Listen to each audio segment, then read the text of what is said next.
Now brothers and sisters and friends, I have a 6-year-old, his name is Zakaria, he's my eldest. If I were to put him here to sit down, and all of a sudden, one of you came and shot him in the head, is that a good or bad thing? Yeah, be a bit more passionate about it, please, yeah? Yeah, it's bad, it's wrong, right?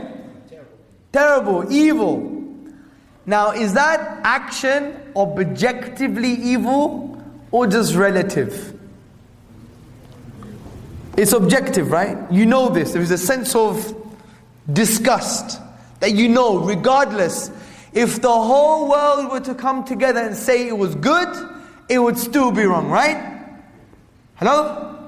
Yes. You Muslim, yeah? Good, come on. That would be objectively morally wrong. If that is true, that there are objective morals in the world, it means God must exist.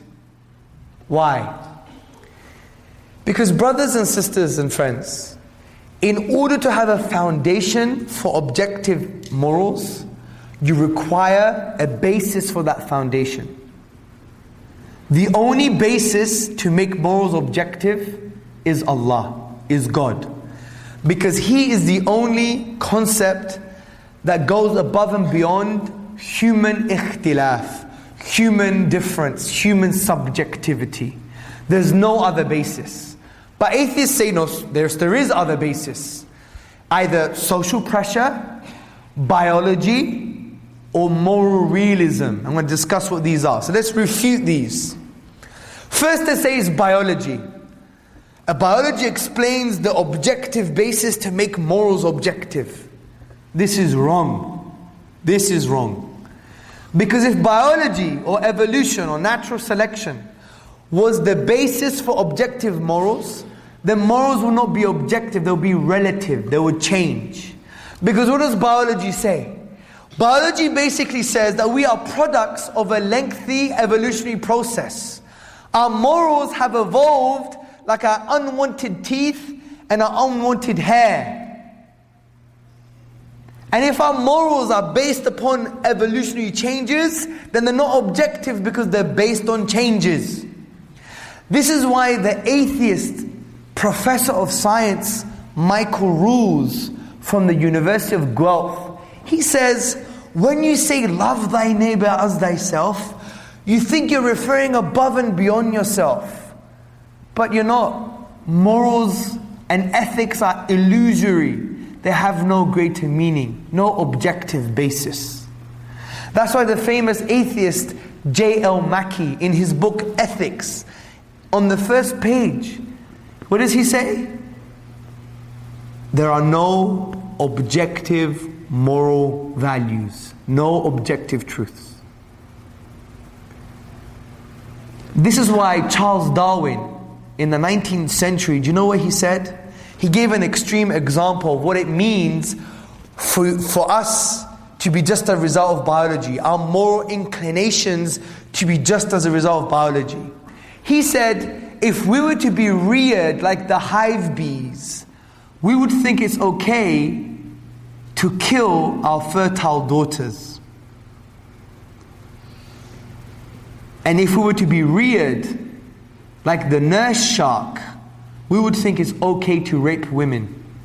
Because the nurse shark, according to the National Geographic, wrestles and forces itself on its mate. If we were reared according to the same social biological conditioning, we would have to believe that it's okay to rape women.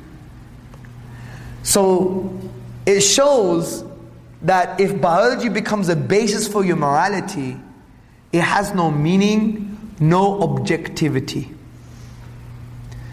Then they say, okay, I give you that. Biology can't be a basis for morality.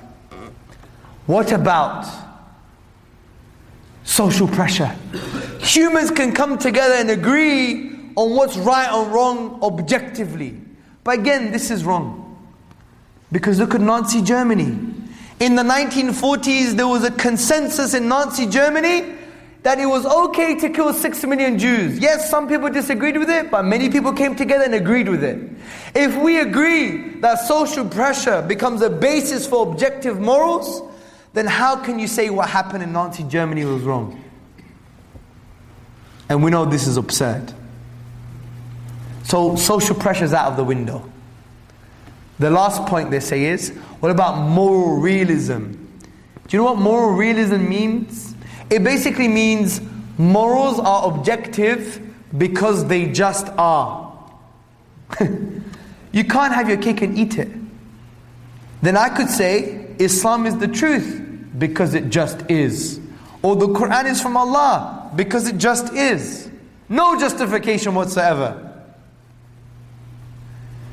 So we've dealt with their alternatives, and we see if you really believe killing a 6-year-old is morally, objectively wrong, it necessitates God's existence to be the foundation for that objectivity, as by definition Allah transcends human ikhtilaf.